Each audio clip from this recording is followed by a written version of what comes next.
বলো।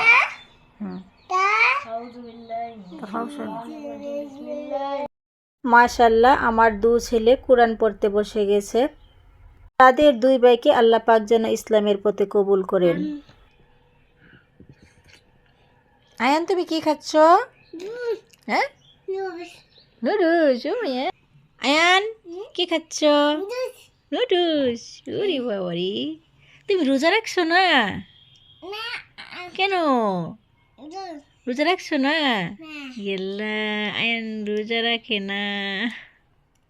ঠিক আছে, একটু একটু করে খেয়ে নাও। তাড়াতাড়ি খেয়ে নাও। হ্যাঁ,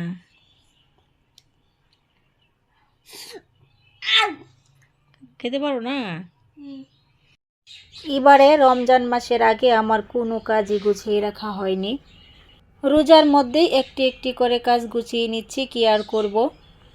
এবার ভাবছি ঘরের মধ্যে বেসন তৈরি করব, আর বেসনের চাল ডাল এগুলো আমি ব্লেন্ডার করে নিচ্ছি।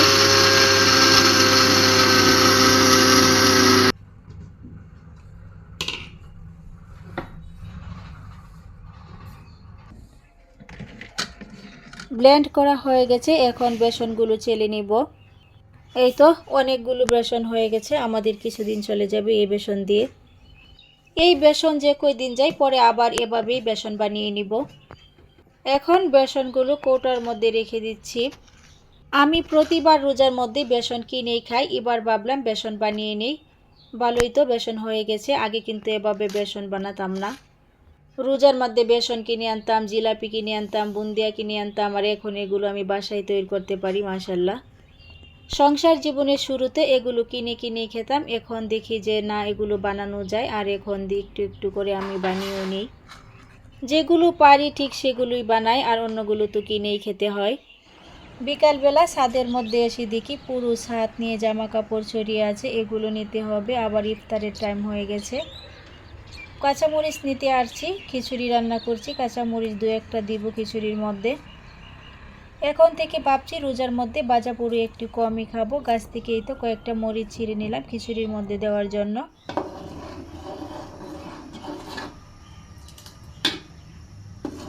অল্প একটু পাতলা খিচুড়ি রান্না করতেছি, এই তো এখান থেকে কয়েক চামচ খাওয়া হবে, আবার দেখা যাবে যে আবার কিছু বেঁচেও গেছে।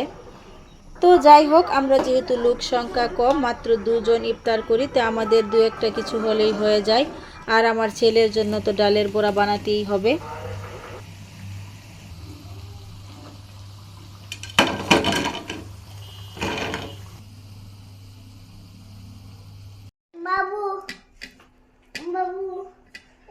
খেজুর, খিচুড়ি আর শরবত এগুলো খেয়ে আমার ছেলে নামাজ পড়তে চলে যাবে। তো পরে যদি খিদে পাই তাহলে একটু একটু করে ঘুরে ঘুরে খাই। ছোট মানুষ, সব খাবার একেবারে রেডি করলেও সে খেতে পারে না। ইফতারের টাইমে একটু একটু এগিয়ে খাবে।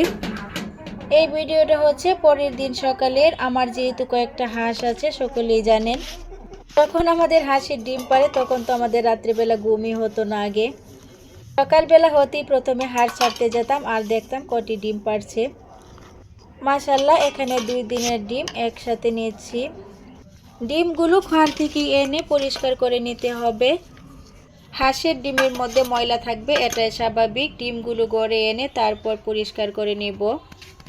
ভিডিওটি দেখতে দেখতে ভিডিওর কোনো অংশে যদি আপনাদের কাছে ভালো লেগে থাকে তাহলে প্লিজ একটা সাবস্ক্রাইব করতে ভুলবেন না। আর আপনাদের ভালো লাগা মন্দ লাগা কমেন্টে জানাতে পারেন। আপনাদের সকলের সুস্বাস্থ্য কামনা করে আমি আজকের মতো বিদায় নিচ্ছি। আসসালামু আলাইকুম ওয়া রাহমাতুল্লাহ।